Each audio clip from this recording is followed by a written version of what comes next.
Sir రీసెంట్‌గా NDA కూటమి government form చేయడం మనం చూసాం. అయితే ఎన్‌డీఏ కూటమిలో విభేదాలు స్టార్ట్ అయ్యాయి. మెయిన్‌గా చూసుకుంటే నితీష్ కుమార్ అని అంటున్నారు సార్. ఈ గ్రూప్‌లో విభేదాలు ఉన్నాయంటున్నారు. అసలు ఏం జరిగింది? మరి గవర్నమెంట్ ఉంటుందా? మరి కూలిపోయే ప్రమాదం ఏమన్నా ఉందంటారా సార్? ఇప్పటికిప్పుడు కూలిపోతుందనేమి అనుకోలేము కానీ కొంత ఇబ్బందులైతే ఉన్నాయి ఎన్డీఏలో మామూలుగా అయితే మొన్న మాట్లాడుతూ నరేంద్ర మోడీ ఇది ఆర్గానిక్ అలయన్స్ అని ఈ అలయన్స్ గతంలో జీవించిందని ఇలాగంతా కూడా మాట్లాడాడు. అట్లాగే మా అందరికి కూడా గరీబ్ కళ్యాణ్ అంటే పేదల కళ్యాణం అంటే పేదల అభ్యున్నతే మా అందరికి కూడా కామన్ అజెండా అని ఇలాగంతా ఆయన మాట్లాడారు. బట్ వీళ్ళల్లో చాలా ఇష్యూస్లో విభేదాలు వచ్చే అవకాశం ఉంది. ఎందుకంటే చంద్రబాబు నితీష్ వీళ్ళిద్దరు కూడా ఒక డిఫరెంట్ దీని నుంచి వచ్చిన వాళ్ళు. చంద్రబాబు కొంత నాన్ కమ్యూనల్ రిలీజియస్ కంటే నాన్ కమ్యూనల్ బ్యాక్గ్రౌండ్. బట్ బీజేపీతో ఆయన గతంలో కూడా పొత్తులు పెట్టుకున్నారు. కొన్ని విషయాల్లో బీజేపీని వ్యతిరేకించే పరిస్థితి కూడా ఎప్పటి నుంచో ఉంది. అంటే ఫర్ ఎగ్జాంపుల్ ముస్లిం రిజర్వేషన్లు చంద్రబాబు ఏమో ఖచ్చితంగా మేము కాపాడుతామని హామీ కూడా ఇచ్చాడు. కానీ వాళ్ళు ముస్లిం రిజర్వేషన్ తీసేస్తామని ప్రధానంగా మోడీ బలంగా తీసుకెళ్లాడు. మోడీ ఎప్పుడైతే యాంటీ ముస్లిం స్టాండ్ తీసుకున్న తర్వాత జరిగిన ఎలక్షన్లు ఫేజెస్ ఏవైతే ఉన్నాయో వాటిల్లో బీజేపీకి మంచి సీట్లు వచ్చాయనేది కూడా ఇప్పుడు కొంత విశ్లేషణలు వస్తున్నాయి. సో అదొక ప్రాబ్లం. అయితే లేటెస్ట్గా జేడీయూలో ఉండే బీహార్ నాయకుడు త్యాగి ఆయన పేరు, ఆయన ఒక కేసీ త్యాగి ఆయన ఒక స్టేట్మెంట్ ఇచ్చాడు. అదేంటంటే మేము ఎన్డీఏకి అన్కండిషనల్ మద్దతు ఇస్తున్నాము అని చెప్తూనే ఆయన కొన్ని విషయాల్లో మేము విభేదిస్తున్నాం అని చెప్పాడు. అందులో ప్రధానమైంది అగ్నిపథ్ అనే ఒక స్కీమ్ తీసుకొచ్చింది బీజేపీ. అంటే ఈ త్రివిధ దళాలు ఏవైతే ఉన్నాయో army and navy and air force వీటిలో కొన్ని సంస్కరణల్ని అది సూచిస్తుంది. ఆ సంస్కరణల్ని చాలామంది సీనియర్ మిలిటరీ లీడర్స్ కూడా వ్యతిరేకించారు, వాళ్ళ ఫ్యామిలీస్ కూడా వ్యతిరేకించాయి. దీన్ని ఎప్పుడో రాహుల్ గాంధీ వీళ్ళు కూడా గట్టిగా వ్యతిరేకిస్తున్నారు ఇండియా కూటమి. సో ఇప్పుడు త్యాగి కూడా దాన్ని మేము వ్యతిరేకిస్తున్నాము అని చెప్పాడు. అట్లాగే ఉమ్మడి పౌరస్మృతి అంటే మన ఈ ఉమ్మడి పౌరస్మృతిని మేము సమర్థిస్తాం కానీ దాంట్లో చాలా మార్పులు కావాలి అనేది అంటున్నారు. అంటే ఉమ్మడి పౌరస్మృతి విషయంలో కూడా ప్రాబ్లమ్స్ ఉంది. అట్లాగే యూసీసీ సిటిజన్షిప్ అమెండ్మెంట్ యాక్ట్ అనమాట, సిఏ అంటే సిటిజన్షిప్ అమెండ్మెంట్ యాక్ట్. ఈ సిఏ విషయంలో కూడా వీళ్ళకి విభేదాలు ఉన్నాయి. అట్లాగే ఈ త్యాగి చెప్తున్నది ఏమంటే కులగణన అనేది కంపల్సరీగా ఉండాలి, కులగణన చెయ్యాలి అని మేము డిమాండ్ చేస్తున్నాం అంటున్నాడు. సో ఇటువంటి విషయంలో ప్రాబ్లమ్స్ ఉండే అవకాశం ఉంది. అట్లాగే చంద్రబాబు మీద కూడా ఆల్రెడీ ప్రెజర్ పెరుగుతుంది. ఒక పక్కేమో సౌత్ ఇండియా హక్కుల కోసం మీరు పోరాడాలి అని స్టాలిన్ లాంటి వాళ్ళు చంద్రబాబును అడుగుతున్నారు.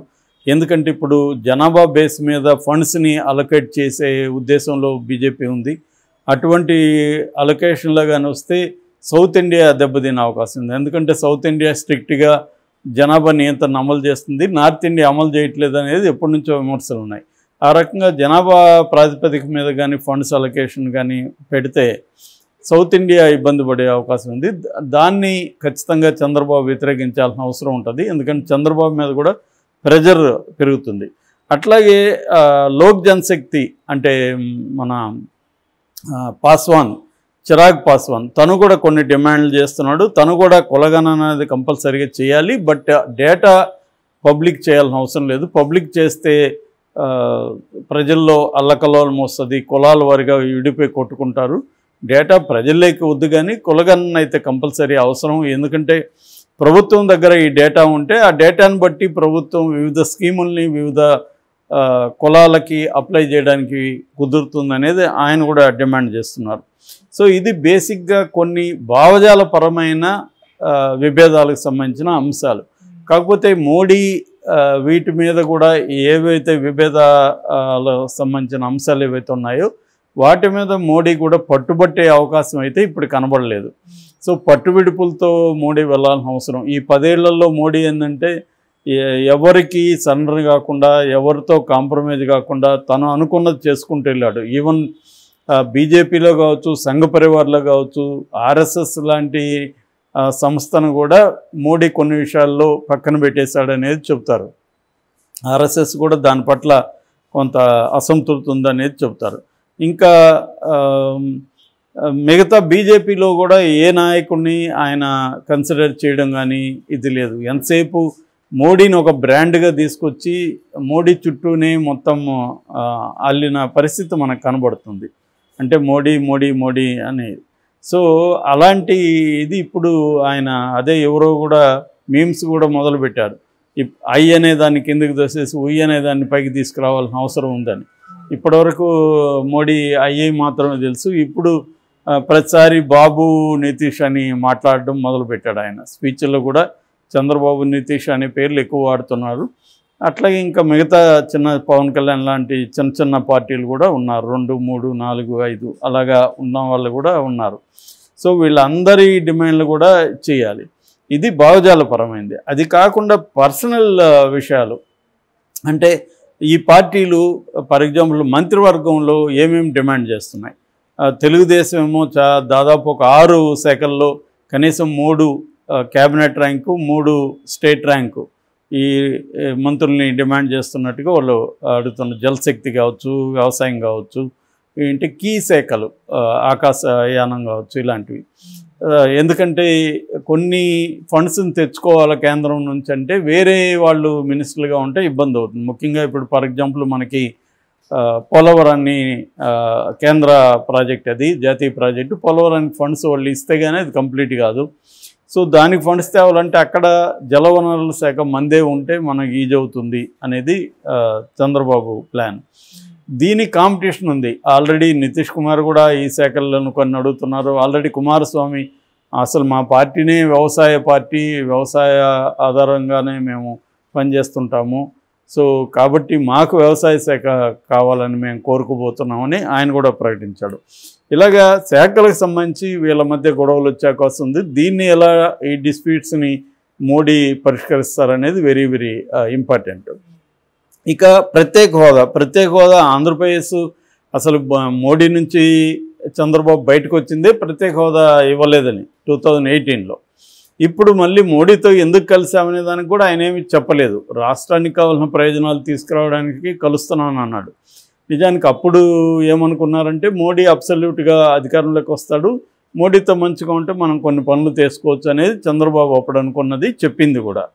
కానీ ఇప్పుడు చూస్తే అసలు మోడీని కంట్రోల్ చేసే శక్తే చంద్రబాబుకు వచ్చింది కాబట్టి ఈజీగా ఇప్పుడు తెచ్చుకోవచ్చు. అందుకని ఇప్పుడు ఏంటంటే చంద్రబాబు మీద ఆంధ్రప్రదేశ్లో ప్రెజర్ ఎలా ఉందంటే ప్రత్యేక హోదా అడగండి అని ఆల్రెడీ జేడీ లక్ష్మీనారాయణ కానీ లేకపోతే శ్రీనివాస్ లాంటి వాళ్ళు కానీ వీళ్ళందరూ కూడా డిమాండ్ పెట్టడం మొదలుపెట్టారు. సో అందువల్ల ఈయన ప్రత్యేక హోదా అడగాలి. At the same time already Bihar కూడా వెనకబడింది, బీహార్కి కూడా ప్రత్యేక హోదా అయ్యండి అని నితీష్ కుమార్ యాదవ్ కూడా మాట్లాడుతున్నాడు. సో ఒకరికిచ్చి ఒకరికి ఇకపోతే కుదరదు. అందుకని మోడీ ముందున్న ఆప్షన్ ఏంటంటే ఏదో ఒక ప్రత్యేక హోదా కాకుండా ప్యాకేజ్ ఒకటి, బుందేల్ఖండ్ తరహా ప్యాకేజ్ ఒకటి ఇద్దరికి ఇవ్వాల్సిన అవసరం ఉంటుంది. దానికి మరి ఫండ్స్ సపోర్ట్ చేస్తుందా అనేది కూడా పెద్ద క్వశ్చన్. ఒకవేళ వీళ్ళిద్దరికి ఇస్తే మిగతా రాష్ట్రాలు కూడా ఆందోళన చేసే అవకాశాలు ఉన్నాయి. సో అదొక ప్రాబ్లం. అట్లాగే స్పీకర్ పట్టుబడుతున్నారు. స్పీకర్ కూడా మాకు కావాలని ఇటు నితీష్ కుమార్ కానీ ఈయన చంద్రబాబు కానీ అడుగుతున్నారు. ఎందుకంటే వాజ్పేయి పీరియడ్లో కూడా చంద్రబాబుకు 2 పోస్టులు ఉన్నాయి. ఒకటేమో ఎన్డీఏ కన్వీనర్, ఇంకోటి స్పీకర్గా మనకి జీఎంసీ బాలయోగి అప్పుడు ఉన్నారు. సో ఇప్పుడు మళ్ళీ అదే డిమాండ్ చేసే అవకాశం ఉంది. కానీ ఇప్పటికైతే మనకున్న అందుతున్న వార్తల ప్రకారం స్పీకర్ అయితే చంద్రబాబుకి ఇచ్చే పరిస్థితి లేదు. ఎందుకంటే చంద్రబాబుకి ఇస్తే నితీష్ అడుగుతాడు కాబట్టి ఇద్దరికి ఇవ్వకుండా తామే పెట్టుకోవాలనేది బీజేపీ అనుకుంటుంది. డిప్యూటీ స్పీకర్ కానీ రాజ్యసభలో డిప్యూటీ వైస్ ప్రెసిడెంట్ కానీ చైర్మన్ అంటారు, వైస్ చైర్మన్ కానీ ఆ పోస్టులు ఇచ్చే అవకాశం ఉంది అనేది చెప్తున్నారు. ఇక కన్వీనర్ కూడా చంద్రబాబుకి ఇవ్వరేమో అనేది అంటున్నారు. ఎందుకంటే ఇక్కడ ప్రాబ్లం ఏంటంటే వీళ్ళల్లో ఒకరికి ఇస్తే ఒకరికి కాంపిటీషన్ ఉంది.